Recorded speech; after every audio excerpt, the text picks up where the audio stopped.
늦은 밤, 박미정은 조용히 옥탑방 문을 열고 나옵니다. 달빛이 살짝 비치는 마당. 바람이 잔잔히 불어오는데 그곳에 한 사람이 서 있었어요. 바로 이동진. 눈을 살짝 가늘게 뜬 채 천천히 미정을 바라봅니다. 그리고 아무 말도 하지 않았어요. 그저 그녀를 오랫동안 지켜보듯 바라볼 뿐. 박미정도 움직이지 않습니다. 시간이 멈춘 듯 10년 전 그때의 기억이 둘 사이를 감싸고 있네요. 그리고 이동진이 아주 작은 목소리로 입을 뗍니다. 드디어 만났네. 그 말을 듣는 순간 박미정의 표정이 흔들립니다. 그녀도 알고 있었어요. 그들이 10년 동안 한 번도 제대로 마주하지 못했다는 걸. 그리고 지금 이 모든 순간을 감내한 채 이제야 드디어 마주하게 된 것입니다. 그 순간 미정이 천천히 입술을 뗍니다. 그동안 잘 지냈어? 하지만 이동진은 가만히 미정을 바라볼 뿐이었어요. 마치 이 순간을 오래도록 기다려왔다는 듯. 이 장면, 여러분도 같이 숨 참았죠? 솔직히 말해서 너무 애틋했어요. 이게 그냥 단순한 만남이 아니라 10년 동안 한 번도 마주하지 못했던 두 사람이 드디어 처음으로 정식으로 다시 만난 순간. 이제야 눈을 마주쳤고, 이제야 서로에게 말을 걸었고, 이제야 서로가 같은 공간에 서 있을 수 있게 되었어요. 그런데 이게 현실일까요? 아니면 또 다른 환상일까요? 하지만 어딘가 이상합니다. 눈앞에는 벽이 있고 그 벽에는 빼곡한 글자들이 새겨져 있어요. 10m 이내 접근, 위험 증가, 10분 이상 같은 공간. 사고 발생, 이름을 알 경우 불명, 고백을 하면 이동진은 벽을 바라보며 한숨을 내쉬고 있어요. 이게 현실이다. 그는 아직 이 꿈에서 벗어나지 못하고 있습니다. 그 순간 어둠 속에서 누군가의 목소리가 들려옵니다. 이건 법칙이 아니라 저주야. 순간적으로 온몸이 얼어붙습니다. 근데 이 목소리 익숙합니다. 하지만 그는 아직 그 정체를 모르고 있어요. 뒤를 돌아보지만 보이는 것은 거대한 그림자만 있습니다. 그가 법칙을 부정하려고 할수록 그림자는 점점 커지고 있네요. 나는 반드시 법칙을 깰 거야. 그는 외쳤지만 그 순간 강한 충격이 왔어요. 이동진은 아직도 의식이 없었어요. 그런데 병원으로 급하게 뛰어오는 한 사람. 허은실. 병원에서의 연락을 급히 받고 달려왔습니다. 그리고 문 앞에서 그녀를 지켜보는 한 남자. 바로 김중혁이었어요. 관할서에 접수된 한강투신 사건 사고보를 받은 순간 이동진이라는 낯익은 이름에 한 걸음에 달려왔습니다. 서로 처음 본 사이지만 딱 눈빛만 봐도 서로가 이동진을 걱정하고 있다는 걸 알았죠. 이동진 씨 상태가 어때요? 김중혁 짧고 냉정하게 대답합니다. 위급하지만 아직 살아있습니다. 대체 왜 이런 짓을 한 거죠? 허은실 감정을 참지 못하고 소리칩니다. 하지만 김중혁은 단호합니다. 그걸 알아내는 게 제 일입니다, 여러분. 이 두 사람 완전 정반대죠?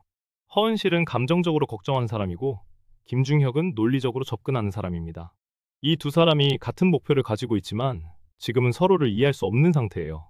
하지만 둘 중 한 명이 변화해야 합니다. 과연 어떤 계기로 이들의 생각이 바뀌게 될까요? 자, 이제 김중혁이 본격적으로 이동진의 사건을 파헤치기 시작을 합니다. 병원에서 이동진을 보고 난 후 김중혁은 뭔가 이상하다고 직감합니다. 이건 단순한 사고가 아니라는 느낌. 그래서 그는 곧바로 이동진의 집을 찾습니다. 그리고 문을 열자마자 충격적인 광경이 그를 기다리고 있죠. 벽에는 빼곡히 정리된 죽음의 법칙 가설과 분석 자료. 그동안 이동진이 했던 모든 실험과 기록들이 그대로 남아 있습니다. 책상 위에는 한 가지 파일이 떠 있습니다. 마녀 프로젝트, 최종 실험. 김중혁은 노트북을 열어 그 파일을 클릭합니다. 그 안에는 이동진이 정리한 법칙을 깨기 위한 마지막 실험 기록이 적혀 있었습니다. 그 순간 김중혁의 얼굴이 굳어집니다. 이게 단순한 집착이 아니었네. 이건 그냥 미정이와 얽힌 운명 같은 이야기가 아니었습니다. 이동진은 과학적으로 법칙을 부정하려 했고 그 과정에서 자기 목숨까지 걸어버린 거죠. 김중혁은 휴대폰을 꺼내 허은실에게 전화를 겁니다. 이동진이 박미정을 단순히 좋아한 게 아니에요. 이건 실험이었어요. 하지만 허은실은 아무 말도 못합니다. 이미 그녀는 이런 사실을 알고 있었으니까요. 당연히 그런 사실을 몰랐던 중혁이는 놀랄 수밖에 없었겠지요. 우리가 지금까지 봤던 이동진의 행동들이 단순한 감정이 아니라 철저하게 계산된 실험이었다는 것을 친한 친구인 중혁이가 알게 된 순간이었어요. 여러분이라면 친구가 이런 걸 하고 있었다면 어떻게 했을 것 같나요? 솔직히 김중혁 입장에서는 야, 너 왜 이러고 있냐 싶은 순간이겠죠. 여러분도 이 장면 보고 깜짝 놀라셨다면 구독과 좋아요 한 번씩 눌러주시고 김중혁이 이걸 알게 된 후 어떤 행동을 할지 예측도 댓글로 남겨주세요. 한강투신 사건을 조사하던 김중혁. 그는 CCTV를 분석하다가 어디서 많이 본 얼굴을 발견합니다. 바로 카지노 회장. 이미 신원이 확실한 인물. 이 사람은 그저 우연히 한강 다리에 있었던 걸까요?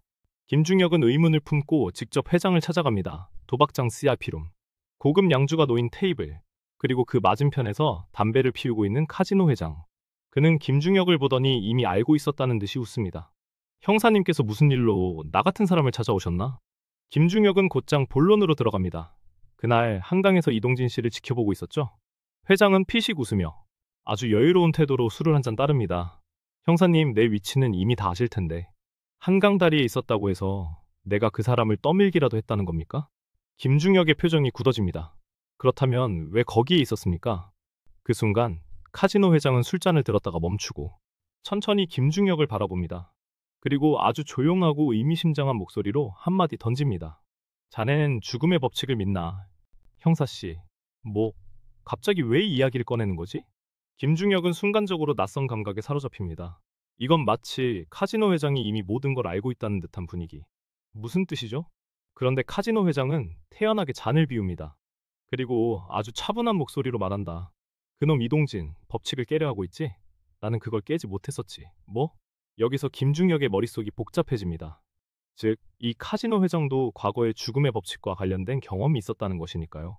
그렇다면 이 법칙이 이동진에게만 적용되는 게 아니라 과거에도 반복되었던 무언가의 가능성이 있다는 것이니까요. 우리가 알고 있던 죽음의 법칙이 단순한 미신이 아니라 과거에도 존재했던 걸 수도 있다? 그렇다면 이동진은 정말로 법칙을 처음으로 깨려고 하는 사람이 아닐 수도 있다. 여러분, 이거 어떻게 생각하세요? 카지노 회장이 경험했던 법칙은 대체 무엇이었을까요? 그는 이동진이 살아남을 수 있다고 생각할까요? 아니면 결국 실패할 거라고 믿을까요? 장면이 너무 미스터리해서 여러분의 의견도 궁금합니다. 구독과 좋아요 꼭 눌러주시고 카지노 회장의 과거에 대한 여러분의 예상도 댓글로 남겨주세요.